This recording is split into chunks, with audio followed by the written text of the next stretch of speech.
Hello, everybody. My name is Jacob Bila, and here with me is Andrew Rigie. He is the Executive Director for Hospitality Alliance and a voice for those in the restaurant and nightlife industry here in New York City. Mr. Rigie, thank you so much for joining today. Thanks for having me. So first, just want to start off by knowing, how did you find your passion and your calling in the hospitality industry? Well, I was kind of born into it. Going back to my great grandparents, we had bakeries and cafes in Brooklyn, Queens. I worked there. My grandparents had it, then my aunt had it. And then I worked in all different capacities in the restaurant industry. Didn't know what I wanted to do, went to college, came back, one of those classic things. What am I going to do with my life? Ended up going to culinary school. And I thought that I would probably end up just working at a restaurant, hopefully owning a restaurant one day or a bar, something along those lines. And sure enough, there was a whole world where I could blend my experience in the hospitality industry, my passion for the industry, with politics and working with people in the hospitality industry, in the association world. So it was nice to be still one foot in the industry and one foot in this whole other kind of political world. And I don't really know anything else. I mean, I know other stuff, but I guess this is kind of in my DNA. And now with that, what was the click for you where you realized, yeah, the hospitality industry is where I can see myself building a path? Yeah, I think it was just one of those situations where you would go and try other things. I sold like advertising on shopping carts and had a bunch of different jobs, and they were all right or not that great while they lasted. But I always went back to restaurants and nightlife, and I just like being with people. There's something about food, there's something about nightlife that brings people together. It doesn't matter what your background is, what your experience is. People relate to cuisine and the culture of cuisine and the culture of hospitality to connect with their cultures and connect with one another. And I think there's something really beautiful within that. And being in a place like New York City, where the restaurant nightlife industry really defines the city streetscape, and it's so essential to the social cohesion and the social fabric and the economic foundation of the city. It means a lot to me. It means a lot to a lot of people, and really gives us the opportunity to, be in a sector that I love, be around people that I love, and do work that's meaningful. How can restaurant owners avoid spending more money, especially those who can still be struggling with pandemic debt? Yeah, I mean, so one of the big problems right now is these structures, particularly in the roadway, have been here for a couple of years because when they were set up, who would have thought that we were almost, 3 years later still in, a pandemic?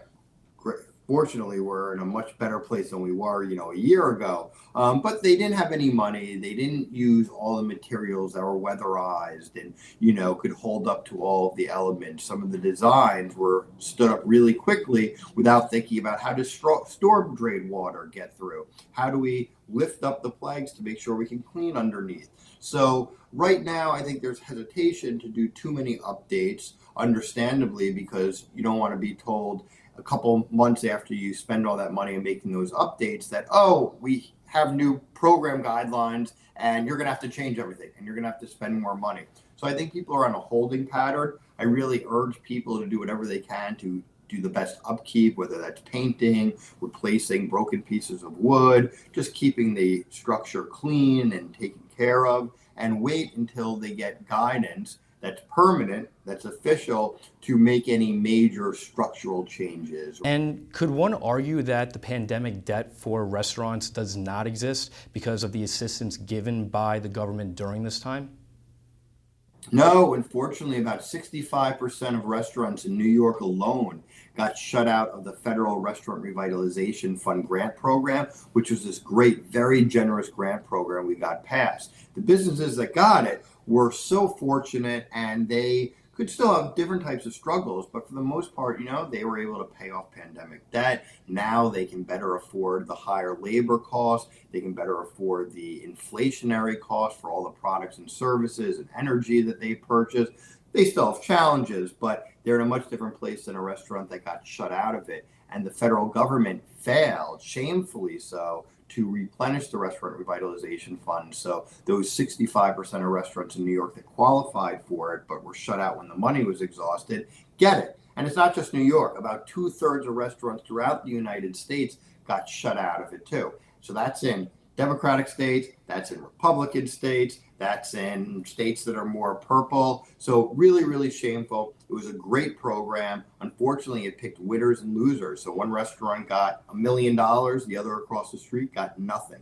So winners, losers, messed up competition, and people that didn't get it rightfully are bitter and unfortunate. So we still have many struggling restaurants out there. And we have to understand, just because we see a busy restaurant today, which is great, no one's complaining about that, it does not equate, however, to a restaurant that's really successful. They probably have a lot of debt left, and they have a lot of challenges. And what advice could you give to restaurant owners in New York City going into the new year? What should they be aware of when they try to create a thriving business in 2023? Well, I think throughout the pandemic, something that I've been saying is the only thing that's been certain is that everything is uncertain. I think the most popular word of the past couple of years is pivot. Businesses are constantly pivoting.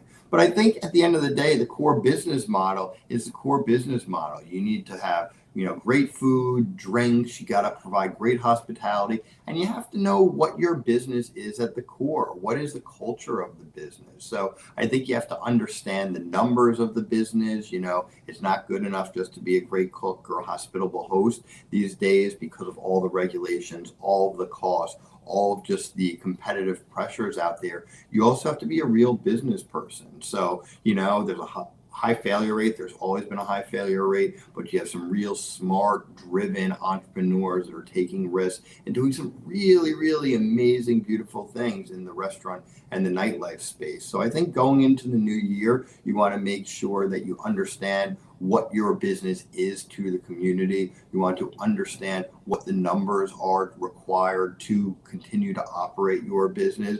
And I think what the pandemic also showed is you can't just, talk about it and be frustrated. You need to be about it. You need to get involved with organizations like the New York City Hospitality Alliance, and you need to be an advocate, not just for your own business, but for our collective industry, because there is a long pandemic recovery and there's going to be more policies that are going to make it more difficult for you to operate your business. So you want to be advocating collectively with the industry for policies that's going to make it easier to operate your business. You want government officials to support our industry, and you want to make sure you're on top of all the changing rules and regulations and the trends. You really got to be in there, and you got to, be a great business person. And you also need a little bit of luck as well, but you need to be passionate about it. You need it to be in your DNA. Otherwise, the industry certainly will, eat you alive. Absolutely. It's a tough business, and it's very competitive too. And why do you think the hospitality industry was hit so hard regarding labor shortages? Is there anything those in hiring and managing positions can do to stand out to employees? The labor situation is very complex. Here in New York City alone, our city's restaurants and bars are still about 50,000 jobs short compared to pre-pandemic employment levels.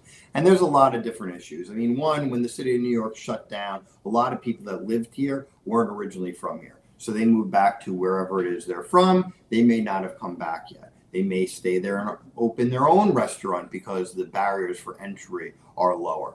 This was also a dramatic shock to the system.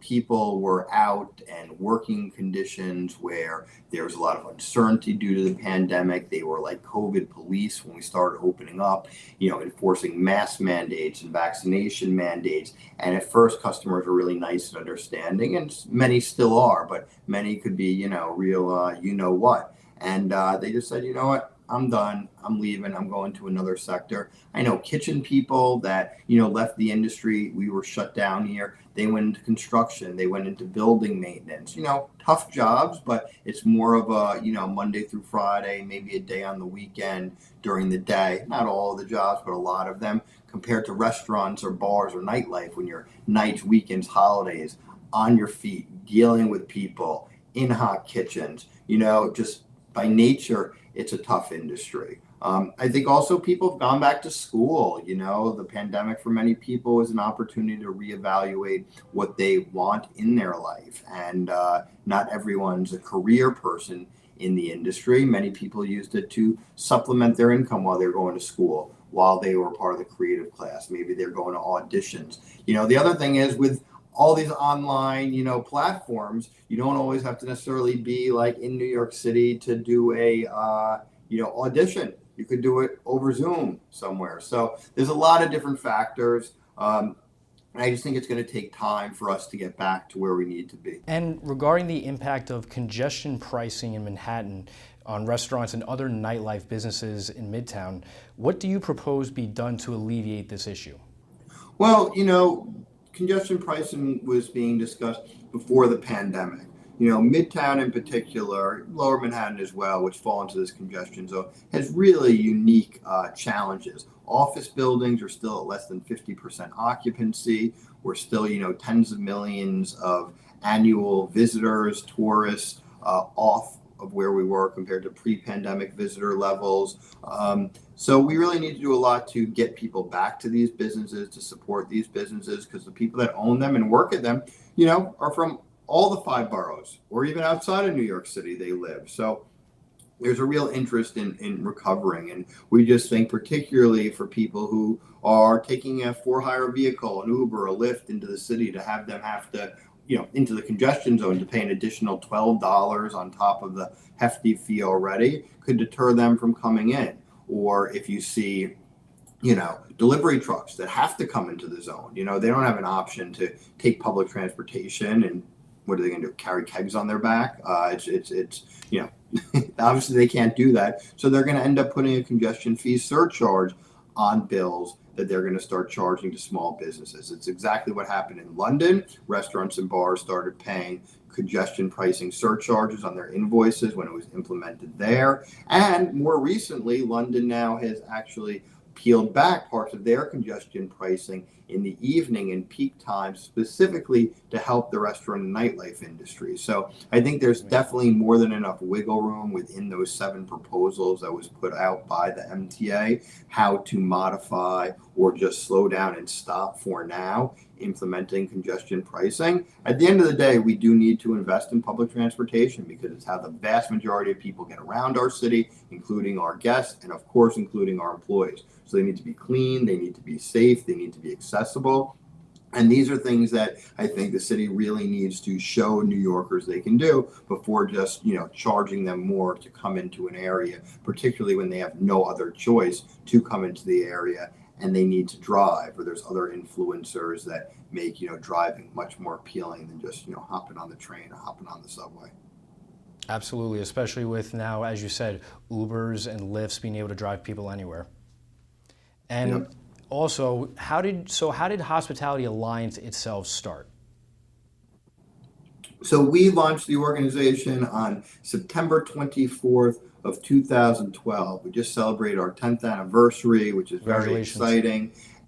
Thank you. And it was really a lot of the major players in the city's restaurant and nightlife industry felt strongly that we needed our own independent voice in the halls of government, where we could spend 100% of our resources on issues that were important to these business owners in the city of New York. We could fight in the halls of government at a city, state level, and a federal level. And we could work with state groups, with national groups, with other city groups, but we weren't bound by them. We needed to be independent. We needed to move at that same fast pace that New York City business owners in the hospitality sector move at. We need to be able to do it with our own, New York City style and flair. And it's been an amazing experience, giving a voice, giving organization to this vital industry. There's pre-pandemic, more than 24,000 eating and drinking establishments throughout the 5 boroughs, employing something more than 300,000 people. So,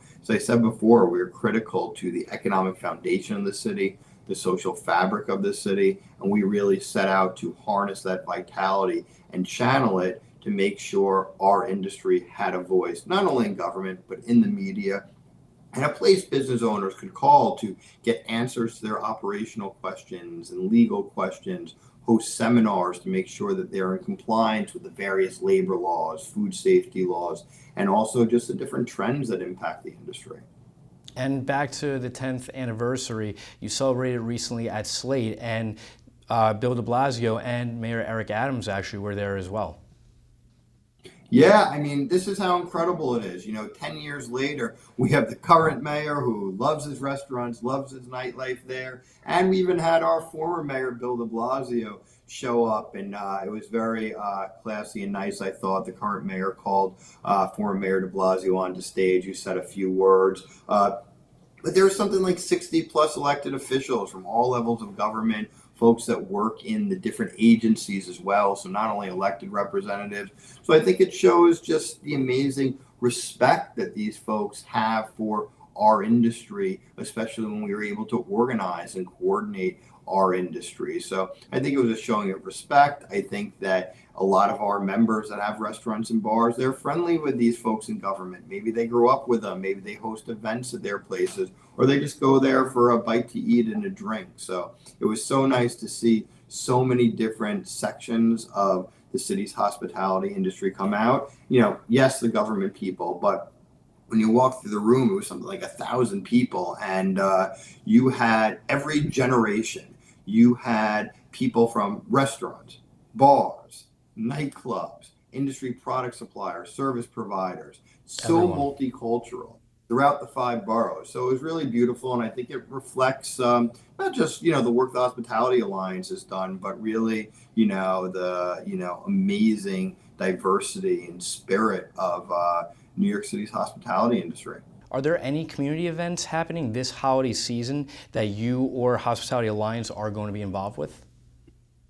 So, we go to a lot of events, new restaurant openings, tastings. I know the Taste of the Upper West Side is coming up, which is a great 2-day event. Different restaurants come out, people from the community, but then, from throughout the city go and show up. That's a fun event we tend to, be at. We'll work on 1 or 2 more educational type of events before the end of the year, maybe 1 more get-together party. But we just got through our 10th anniversary. But listen, the good thing is, and I'm hoping as we go into the holiday season, it'll be a really exciting holiday season. Lots of parties at restaurants, bars, and nightclubs. If you recall, last holiday season, everyone was very excited. International borders just opened up so we could have tourists come into New York City. People that work in offices were starting to come back. Office parties were being planned. There was a great energy. And then boom, the Omicron variant hit and shut down everything. Parties got canceled. So I don't think that's happening this year. I think we're in a much better place. But like I said before, the only thing that's certain is that everything's uncertain. But I think we can be as certain as possible at this point. We're going to have a great holiday season, great events throughout the city, and just a festive time. People want to be out together, especially after the past couple of years. Work hard. It's a great industry. It's a tough industry, but New York and really anywhere else, I just say, is so defined by our restaurants. So, if you're working in this industry, you can have a real influence on the culture. And that's great. And you can't really do that in every other sector. And you can constantly make people happy. Absolutely. Enough said. Thank you so much, Mr. Rigie. Thanks so much. I'm Jacob Bila. Thank you.